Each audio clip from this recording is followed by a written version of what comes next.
ಗುರುರ್ಬ್ರಹ್ಮ ಗುರುರ್ವಿಷ್ಣು ಗುರುದೇವೋ ಮಹೇಶ್ವರ ಗುರುರ್ ಸಾಕ್ಷಾತ್ ಪರಂ ಬ್ರಹ್ಮ ತಸ್ಮೈ ಶ್ರೀ ಗುರವೇ ನಮಃ. ನಮಸ್ಕಾರ ನನ್ನ ಎಲ್ಲ ಯೂಟ್ಯೂಬ್ ವೀಕ್ಷಕರಿಗೂ. ಇವತ್ತಿನ ನನ್ನ ವಿಡಿಯೋ ವಿಚಾರ ತುಲಾ ರಾಶಿಯವರ ಜುಲೈ ತಿಂಗಳ ಭವಿಷ್ಯ. ಇದಕ್ಕಿಂತ ಮುಂಚೆ ನನ್ನ ಚಾನಲ್ಗೆ ಯಾರಾದರೂ ಹೊಸಬರು ಬಂದರೆ ಸಬ್ಸ್ಕ್ರೈಬ್ ಮಾಡೋದನ್ನು ಮರಿಬೇಡಿ. ಮುಖ್ಯವಾಗಿ ನಿಮ್ಮ ಈಗ ರಾಶಿಯ ಅಧಿಪತಿ ಶುಕ್ರನು 7ನೇ ಮನೆಯಿಂದ 8ನೇ ಮನೆಗೆ ಸಂಚಾರ ಮಾಡ್ತಾ ಇದ್ದಾನೆ. ಸೊ ಆವಾಗ ಯಾವ ವಿಚಾರ ಅಂತ ನೋಡೋಣ. ಏನಾಗುತ್ತೆ, ನಿಮಗೆ ಯಾವ ರೀತಿ ಫಲ ಸಿಗುತ್ತೆ, ಅದೇ ರೀತಿ ಗುರು ಮತ್ತು ರಾಹುವಿನ ಒಂದು ಸಂಬಂಧ ಹಾಗೂ ಶನಿ ಕೂಡ ನಿಮಗೆ ಯಾವ ರೀತಿ ಸಹಾಯ ಮಾಡ್ತಾನೆ, ಮತ್ತು ಗುರು ಆಗಲಿ ಶುಕ್ರ ಆಗಲಿ ಯಾವ ಸಮಯಕ್ಕೆ ಯಾವ ರಾಶಿಯಿಂದ ಎಲ್ಲೆಲ್ಲಿ ಸಂಚಾರ ಮಾಡ್ತಾರೆ, ಯಾವ ನಕ್ಷತ್ರಕ್ಕೆ ಸಂಚಾರ ಮಾಡ್ತಾರೆ ಎನ್ನುವ ಎಲ್ಲ ವಿಚಾರಗಳನ್ನು ನೀವೀಗ ಈ ಒಂದು ವಿಡಿಯೋದಲ್ಲಿ ನೋಡ್ತಾ ಇದ್ದೀರಾ. ನೋಡಿ, ನಿಮ್ಮ ರಾಶಿಯಾಧಿಪತಿ ನಿಮಗೆ ಗೊತ್ತಿದೆ ಶುಕ್ರ. ಈಗ ಆಲ್ರೆಡಿ ನಿಮಗೆ ಶನಿ ಬಲ ಹಾಗೂ ಗುರುಬಲ ಕೂಡ ಇಲ್ಲಿ ಬಂದಿದೆ ಅಲ್ವಾ. ಸೊ ಕೆಲವರಿಗೆ ಅನುಭವ ಆಗಿರುತ್ತೆ, ಹಿಂದಿಂದಕ್ಕಿಂತಲೂ ನಿಮಗೆ ಸ್ವಲ್ಪ ಹೆಚ್ಚಿನ ಒಂದು ಅನುಕೂಲ ಆಗಿರುತ್ತೆ. ಆದರೂ ಕೂಡ ಈಗ ಒಂದೊಂದು ತಿಂಗಳಲ್ಲಿ ಏನಾಗ್ತಾ ಇದೆ ಅಂತಂದರೆ, ಗ್ರಹಗಳು ಆಯಾ ನಕ್ಷತ್ರದಲ್ಲಿ ಸಂಚಾರ ಮಾಡ್ತಿರ್ಬೇಕಾದ್ರೆ ಅದರ ಫಲಗಳು ಸ್ವಲ್ಪ ಹೆಚ್ಚು ಕಮ್ಮಿ ಆಗ್ತಾ ಇರುತ್ತೆ. ಆದರೂ ನಿಮಗೆ ಮೇಯ್ನ್ ಆಗಿಬಿಟ್ಟು ಆ ಒಂದು ಗುರುಬಲ ಏನಿದೆಯಾ ಅದು ಚೇಂಜ್ ಆಗೋದಿಲ್ಲ, ಸ್ವಲ್ಪ ಅಪ್ ಆ್ಯಂಡ್ ಡೌನ್ ಆಗ್ತಾ ಇರುತ್ತೆ. ಸೊ ಅದ್ರ ಬಗ್ಗೆ ಏನು ವರಿಯಿಲ್ಲ. ನಿಮ್ಮ ನೋಡಿ, ರಾಶ್ಯಾಧಿಪತಿ ಶುಕ್ರ ಈಗ 7ನೇ ಮನೆಯಲ್ಲಿ ಸಂಚಾರ ಮಾಡ್ತಾ ಇದ್ದಾನೆ. ನಿಮಗೆ ಸಾಕಷ್ಟು ಅನುಭವಗಳು ಬಂದಿರಬಹುದು. ಅಶುಭ ಸ್ಥಾನ ಅದು, ಆವಾಗ ಅಶುಭ ಸ್ಥಾನದಲ್ಲಿ ಅದು ಕುಜನ ಮನೆ, ಅಲ್ಲಿ ಸಂಚಾರ ಮಾಡ್ತಿರ್ಬೇಕಾದ್ರೆ ಸಂಚಾರ ಕಾಲದಲ್ಲಿ ಸ್ತ್ರೀ ಕಲಹ, ಬಂಧುಗಳಿಂದ ವಿರಸ, ಪ್ರಯಾಣಕ್ಕೆ ತಡೆ, ವ್ಯಾಧಿ ಇತ್ಯಾದಿ ಅಶುಭ ಫಲಗಳು ಕೂಡ ನಿಮಗಿಲ್ಲಿ ಅನುಭವ ಬಂದಿರುತ್ತೆ.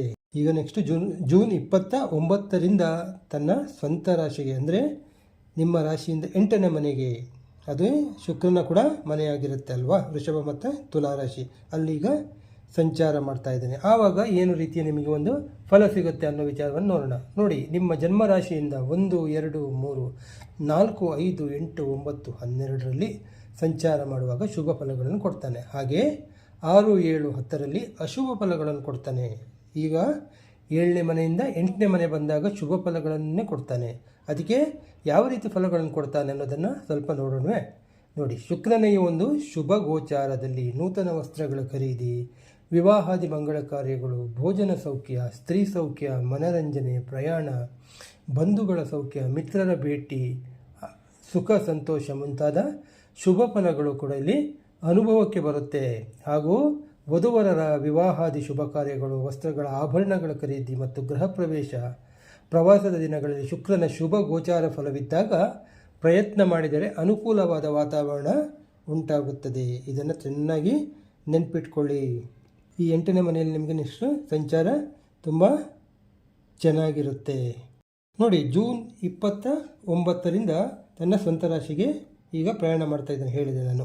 ಅದಾದಮೇಲೆ ಜುಲೈ 26ರ ನಂತರ ಮಿಥುನ ರಾಶಿಗೆ ಸಂಚಾರ ಮಾಡ್ತಾನೆ. ಅವನ ಫ್ರೆಂಡ್ ಹೌಸ್ ಅದು, ಅವರಿಬ್ಬರು ಬುಧ ಮತ್ತು ಶುಕ್ರ ಭಾಳ ಫ್ರೆಂಡು. ಅಂದರೆ ನಿಮ್ಮ ಒಂದು 9ನೇ ಮನೆಗೆ, ಅದೃಷ್ಟದ ಮನೆಗೆ ಆವಾಗ ಶುಕ್ರ ನೆಕ್ಸ್ಟ್ ಸಂಚಾರ ಮಾಡ್ತಾನೆ. ಆವಾಗ ನಿಮಗೆ ಭಾಳಷ್ಟು ಅನುಕೂಲ ಆಗುತ್ತೆ. ಬುಧನ ಮನೆ ಅಂತಂದರೆ ಅವರಿಬ್ಬರು ಸೇರಿದರೆ ಲಕ್ಷ್ಮೀನಾರಾಯಣ ಯೋಗ ಆಗುತ್ತೆ. ಅದಕ್ಕೋಸ್ಕರ ಅವರಿಬ್ಬರು ಇತ್ತು ಅಂತಂದರೆ ಬಹಳ ನಿಮಗೆ ಅನುಕೂಲ ಆಗುತ್ತೆ. ಮುಂದೆ ನಿಮಗೇನು ಅಂಥದ್ದೇನು ಕಷ್ಟ ಬರೋದಿಲ್ಲ, ಚೆನ್ನಾಗಿ ಆಗ್ತಾ ಹೋಗುತ್ತೆ. ಅದಕ್ಕೋಸ್ಕರ ಪಾಸಿಟಿವ್ ಆಗಿರಿ, ಎಲ್ಲ ರೀತಿ ನಿಮಗೆ ಒಳ್ಳೆಯದಾಗ್ತಾ ಹೋಗುತ್ತೆ. ಅದಾದಮೇಲೆ ಗುರು ಬಂದು ಈಗ ನಿಮ್ಮ ರಾಶಿಯಿಂದ 9ನೇ ಮನೆ, ನಿಮ್ಮ ಅದೃಷ್ಟದ ಒಂದು ಸ್ಥಾನದಲ್ಲಿದ್ದಾರೆ ಅಲ್ವಾ. ನಿಮಗೆ ಆಲ್ರೆಡಿ ಈಗ ಗುರುಬಲ ಬಂದಿದೆ. ಅಲ್ಲಿ ಗುರುವಿನ ಒಂದು 5ನೇ ದೃಷ್ಟಿ ಕೂಡ ನಿಮ್ಮ ರಾಶಿಗೆ ಬೀಳ್ತಾ ಇದೆ. ಆದರೆ ಒಂದು ವಿಷಯ ನೀವು ನೋಡ್ಕೋಬೇಕಾಗುತ್ತೆ, ಏನಂದರೆ ಗುರು ಇಲ್ಲಿ ರಾಹುವಿನ ನಕ್ಷತ್ರದಲ್ಲಿ ಸಂಚಾರ ಮಾಡ್ತಾ ಇದ್ದಾನೆ. ಹಾಗೆ ಇಲ್ಲಿ ರಾಹು ಬಂದು ನಿಮ್ಮ ರಾಶಿಯಿಂದ 5ನೇ ಮನೆಯಲ್ಲಿ ಸಂಚಾರ ಮಾಡ್ತಾನೆ, ಅದು ಗುರುವಿನ ನಕ್ಷತ್ರದಲ್ಲಿ. ನೋಡಿ, ಸರಿಯಾಗಿ ಅರ್ಥ ಮಾಡ್ಕೊಳ್ಳಿ. ರಾಹು ಬಂದು ಗುರುವಿನ ನಕ್ಷತ್ರದಲ್ಲಿ, ಗುರು ಬಂದು ರಾಹುವಿನ ನಕ್ಷತ್ರದಲ್ಲಿ ಇಲ್ಲಿ ಸಂಚಾರ ಮಾಡ್ತಾ ಇದ್ದಾನೆ. ಸೊ ಇಲ್ಲಿ ಗುರು ಇಲ್ಲಿ ಸಂಚಾರ ಮಾಡ್ತಿರ್ಬೇಕಾದ್ರೆ ಈಗ ಸದ್ಯಕ್ಕೆ ಈಗ ನೋಡಿ, ಯಾವಾಗ ತನಕ ಅಂತಂದರೆ ಆಗಸ್ಟ್ 11ರ ತನಕ ಗುರು ಬಂದು ಈ ಒಂದು ರಾಹುವಿನ ನಕ್ಷತ್ರದಲ್ಲಿ ಸಂಚಾರ ಮಾಡ್ತಿರ್ತಾರೆ. ಅದಾದ ನಂತರ ಆಗಸ್ಟ್ 12ರಿಂದ ಮತ್ತೆ ತನ್ನ ಸ್ವನಕ್ಷತ್ರಕ್ಕೆ, ಪುನರ್ವಸು ನಕ್ಷತ್ರಕ್ಕೆ, ಅಂದರೆ ಪುನರ್ವಸು ನಕ್ಷತ್ರ 1ನೇ ಪಾದಕ್ಕೆ ಸಂಚಾರ ಮಾಡ್ತಾ ಇರ್ತಾನೆ. ಅದಕ್ಕೋಸ್ಕರ ನೀವು ಅಲ್ಲಿ ತನಕ, ಅಂದರೆ ಸರಿಯಾಗಿ ನಿಮಗೆ ಅದನ್ನು ಹೇಳೋದಾದರೆ ಜೂನ್ 28ರಿಂದ ಆರಿದ್ರ 2ನೇ ಪಾದ, ಜುಲೈ 11ರಿಂದ 3ನೇ ಪಾದ, ಜುಲೈ 28ರಿಂದ ಆಗಸ್ಟ್ 11ರವರೆಗೆ ಬಂದು 4ನೇ ಪಾದ. ಸೊ ಹಾಗೆ ನಾನು ಈ ಮುಂಚೆ ಹೇಳಿದಾಗೆ ಆಗಸ್ಟ್ 12ರಿಂದ ಪುನರ್ವಸು ನಕ್ಷತ್ರ 1ನೇ ಪಾದಕ್ಕೆ ಗುರು ಸಂಚಾರ ಮಾಡ್ತಿರ್ತಾರೆ.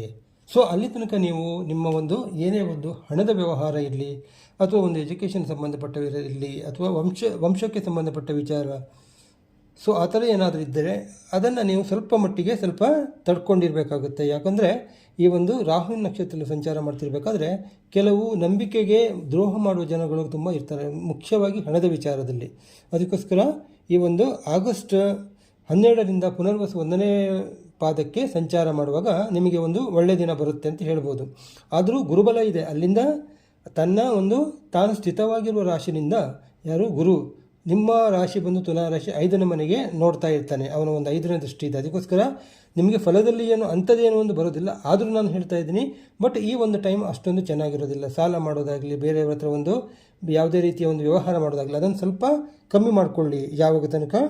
ಆಗಸ್ಟ್ 11ರ ತನಕ. ಆಗಸ್ಟ್ 12ರಿಂದ ಹೆಚ್ಚು ಕಮ್ಮಿ ಇಂಡಿಪೆಂಡೆನ್ಸ್ ಡೇ ಅಂತ ಅಂದ್ಕೊಳ್ಳಿ. ಆವತ್ತಿಂದ ನೆಕ್ಸ್ಟು ಪುನರ್ವಸು ತನ್ನ ಸ್ವಂತ ನಕ್ಷತ್ರಕ್ಕೆ, ಹೇಗೆ ಶುಕ್ರ ಈಗ ಅವನ ಸ್ವಂತ ರಾಶಿಗೆ ಹೋಗ್ತಾ ಇದ್ದಾನೆ, ಹಾಗೆ ತನ್ನ ಸ್ವಂತ ನಕ್ಷತ್ರದಲ್ಲಿ ಸಂಚಾರ ಮಾಡ್ತಿರ್ಬೇಕಾದ್ರೆ ನಿಮಗೆ ಉತ್ತಮ ಅನುಕೂಲ ಆಗುತ್ತೆ ಅಂತ ಹೇಳ್ಬೋದು. ಗುರುವಿನ 5ನೇ ದೃಷ್ಟಿಯಿಂದ ನಿಮ್ಮ ರಾಶಿಯಲ್ಲಿ ಸಂಚಾರ ಮಾಡಿದಾಗ ಭಾಳಷ್ಟು ನಿಮಗೆ ಇಲ್ಲಿಗ ಸಮಾಧಾನ ಇರುತ್ತದೆ, ಶಾಂತಿ, ಸಮಾಧಾನ, ನೆಮ್ಮದಿ ಎಲ್ಲ ಇರುತ್ತೆ. ಸೊ ಅದಕ್ಕೋಸ್ಕರ ಯಾವುದೇ ರೀತಿ ನೀವು ವರಿ ಮಾಡಬೇಕಾಗಿಲ್ಲ. ನಿಮಗೆ ಗುರುಬಲ ಯಾವುದೇ ಉಪನಯನ ಆಗಲಿ, ಮದುವೆ ಕಾರ್ಯ ಆಗಲಿ, ಪ್ರತಿಯೊಂದು ನೀವು ಈ ಸಂಚಾರ ಸಮಯದಲ್ಲಿ ಖಂಡಿತವಾಗಲೂ ಮಾಡ್ಬೋದು, ಯಾವುದೇ ರೀತಿ ಸಮಸ್ಯೆ ಇಲ್ಲ. ಬಟ್ ನಾನು ಯಾಕೆ ಹೇಳಿದೆ ಅಂತಂದರೆ, ನಿಮಗೆ ಈ ನಕ್ಷತ್ರದಲ್ಲಿ ಸಂಚಾರ ಮಾಡ್ತಿರ್ಬೇಕಾದ್ರೆ ನಿಮಗೆ ಗೊತ್ತಿರಲಿ ಯಾವ್ಯಾವ ನಕ್ಷತ್ರದಲ್ಲಿ ಸಂಚಾರ ಮಾಡ್ತಾ ಇದ್ದಾನೆ. ಸೊ ರಾಹು ನಕ್ಷತ್ರ ಅಂದರೆ ಸಾಧಾರಣ ಎಲ್ಲರಿಗೂ ಗೊತ್ತಿರುತ್ತೆ. ಅದಕ್ಕೋಸ್ಕರ ರಾಹು ಮತ್ತು ಗುರುವಿಗೆ ಯಾವತ್ತೂ ಆಗೋದಿಲ್ಲ. ಗುರು ಮತ್ತು ರಾಹು ಸೇರಿದೆ ಚಾಂಡಾಲ ಯೋಗ ಅಂತೇಳಿ, ಗುರು ಚಾಂಡಾಲ ಯೋಗ ಅಂತ ಹೇಳ್ತೀವಿ. ಅದಕ್ಕೋಸ್ಕರ ಆದಷ್ಟು ಸ್ವಲ್ಪ ನೀವು ನೋಡಿಕೊಂಡು ಹೆಜ್ಜೆ ಮುಂದೆ ಇಟ್ಟರೆ ಒಳ್ಳೆಯದು ಅಂತ ಹೇಳ್ತೀನಿ. ಹಾಗೆ ನಿಮ್ಮ 10ನೇ ಮನೆಯಲ್ಲಿ ಈಗ ಸದ್ಯಕ್ಕೆ ಬುಧ ಸಂಚಾರ ಮಾಡ್ತಾ ಇದ್ದಾನೆ. 10ನೇ ಮನೆಯಲ್ಲಿ ಬುಧ ಇದ್ದರೆ ಬಹಳ ಒಳ್ಳೆಯದು, ಕಾರ್ಯ ಸಾಧನೆಗೆ ಬಹಳ ಒಳ್ಳೆಯದು. ಬುದ್ಧಿವಂತಿಕೆಯಿಂದ ಮತ್ತು ನಿಮ್ಮ ಸಜೆಷನ್ಸ್ಗಳು ತುಂಬ ಕೇಳ್ತಾರೆ, ನಿಮ್ಮ ಬಾಸುಗಳು ಕೂಡ ನಿಮ್ಮ ಹತ್ರ ಸಜೆಷನ್ ತೊಗೋಬೋದು. ಭಾಳ ಬುಧ ಅಂದರೆ ಬುದ್ಧಿವಂತಿಕೆ ಒಂದು ಗ್ರಹ ಅದು. ಸೊ ಜ್ಞಾನಕಾರಕ. ಸೊ ಅದಕ್ಕೋಸ್ಕರ 10ನೇ ಮನೆಯಲ್ಲಿ ನಿಮಗೆ ನಿಮ್ಮ ಏನೇ ನಿಮ್ಮ ಬುದ್ಧಿಶಕ್ತಿಯಿಂದ ನೀವು ಯಾವುದೇ ಸಮಯದಲ್ಲಿ ಸಿಕ್ಕಾಕೊಂಡು ಏನೇ ಸಮಸ್ಯೆ ಬಂದರೂ ಕೂಡ ಇಲ್ಲಿ ಬುದ್ಧಿವಂತಿಕೆಯಿಂದ ನೀವು ಅದನ್ನು ನಿಮಗೆ ಅನುಕೂಲ ಮಾಡಿಕೊಟ್ಟು ನೀವು ಅದನ್ನು ತಪ್ಪಿಸ್ಕೊಂಡು ನಿಮಗೆ ಯಾವ ರೀತಿ ಬೇಕು ಅದನ್ನು ಮಾಡಿಕೊಂಡು, ಅಂದರೆ ನೀವು ಆ ಬೀಸುವ ದೊಣ್ಣೆಯಿಂದ ತಪ್ಪಿಸ್ಕೊಂಡಂಗೆ. ಸೊ ಆ ಬುಧ ನಿಮಗೆ ಅಷ್ಟೊಂದಲ್ಲಿ ಅನುಕೂಲ ಕೊಡ್ತಾ ಇದ್ದಾನೆ. ಹಾಗೆ ಶನಿಯ 6ನೇ ಮನೆಯ ಪ್ರಭಾವ ಕೂಡ ಸಂಪೂರ್ಣವಾಗಿ ನಿಮ್ಮ ಮೇಲಿದೆ. ಅಂದರೆ ನೀವು ಇಷ್ಟು ಸಮಯ ನೀವು ಇಲ್ಲಿ ಶನಿಯ ನಿಮಗೆ 5ನೇ ಮನೆಯಲ್ಲಿ ಸಂಚಾರ ಮಾಡ್ತಿರ್ಬೇಕಾದ್ರೆ ಹೆಚ್ಚು ಕಮ್ಮಿ ನಿಮಗೆಲ್ಲ ಸ್ವಲ್ಪ ಸಮಸ್ಯೆ ಆಗಿದೆ. ಸೊ ಅದಕ್ಕೋಸ್ಕರ ಆ ಸಮಸ್ಯೆ ಎಲ್ಲ ಈಗ ಪರಿಹಾರ ಮಾಡೋದಕ್ಕೋಸ್ಕರ ಅದೇ ಶನಿ 6ನೇ ಮನೆಯಲ್ಲಿ ಸಂಚಾರ ಮಾಡಬೇಕಾದ್ರೆ ನಿಮಗೆ ಖಂಡಿತವಾಗ್ಲೂ ಇಲ್ಲಿ ಅನುಕೂಲ ಮಾಡಿಕೊಡ್ತಾನೆ, ನಿಮ್ಮನ್ನು ಕರೆಕ್ಟ್ ದಾರಿಯಲ್ಲಿ ಕರ್ಕೊಂಡು ಹೋಗ್ತಾ ಇದ್ದಾನೆ. ಆಯಿತಾ? ನಿಮ್ಮಲ್ಲಿ ಎಲ್ಲಿ ಮಿಸ್ಟೇಕ್ ಇದೆಯೋ ಅದನ್ನು ನೀವು ತಿದ್ದುಕೊಂಡು ಹೋಗುವಾಗೆ ಶನಿ ನಿಮ್ಮಲ್ಲಿ ಮಾರ್ಪಾಟು ಮಾಡಿಕೊಂಡು ನಿಮ್ಮ ಒಳ್ಳೆಯ ಜಾಗಕ್ಕೆ ಕರ್ಕೊಂಡು ಹೋಗ್ತಾ ಇದ್ದಾನೆ. ಹಾಗೆ ನೀವು ಕಷ್ಟಪಡೋದು ಅನಿವಾರ್ಯವಾದರೂ ಸಹ ನಿಮ್ಮ ಕಾರ್ಯ ಸಾಧನೆಗೆ ಶನಿ ಇಲ್ಲಿ ಅನುಕೂಲವಾಗಿದ್ದಾನೆ.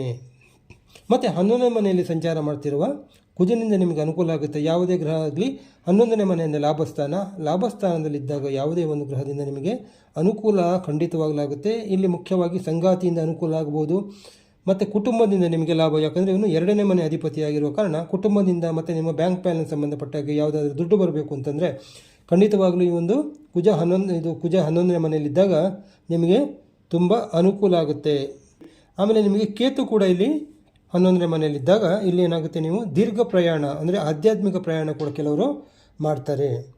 ಮತ್ತು ಇನ್ನೊಂದು ಸಾರಿ ಹೇಳ್ತಾ ಇದ್ದೀನಿ, ಹಣದ ವಿಷಯದಲ್ಲಿ ಸ್ವಲ್ಪ ಆ ನಕ್ಷತ್ರದಲ್ಲಿ ಸಂಚಾರ ಮಾಡ್ತಿರ್ಬೇಕಾದ್ರೆ ಸ್ವಲ್ಪ ಜಾಗ್ರತೆಯನ್ನು ತೆಗೆದುಕೊಳ್ಳುವುದು ಉತ್ತಮ. ನಂಬಿದವರು ಕೂಡ ಇಲ್ಲಿ ಮೋಸ ಮಾಡುವ ಸಾಧ್ಯತೆ ಇದೆ.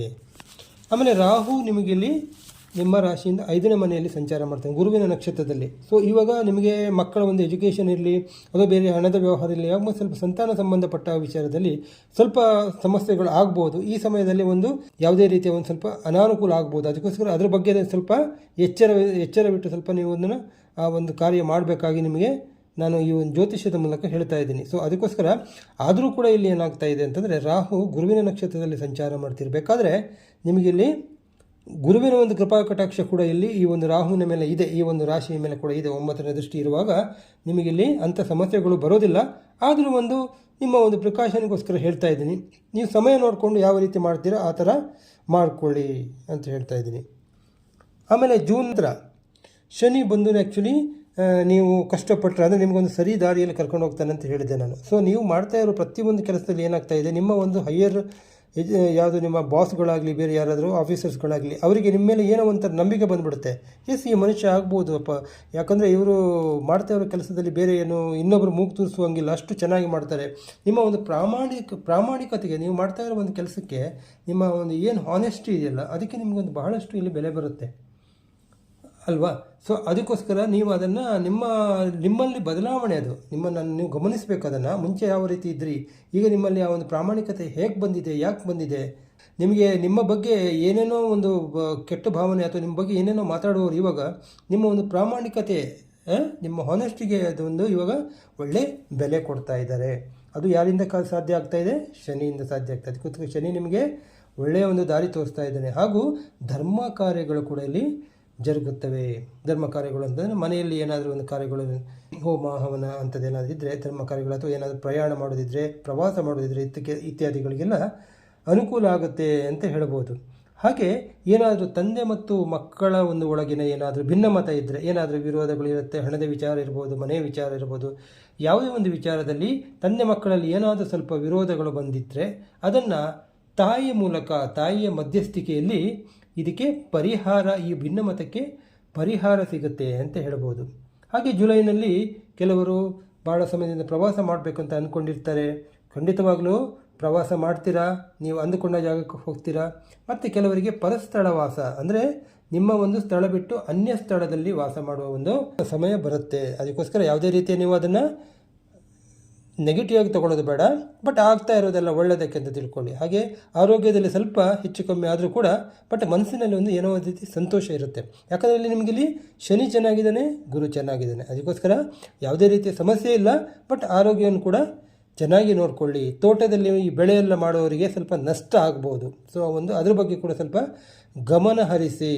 ಇಷ್ಟು ವಿಚಾರಗಳನ್ನು ನಾನು ಈ ಒಂದು ತುಲಾರಾಶಿಯವರ ಜುಲೈ ಒಂದು ತಿಂಗಳ ಒಂದು ಭವಿಷ್ಯವನ್ನು ತಿಳಿಸಿದ್ದೀನಿ.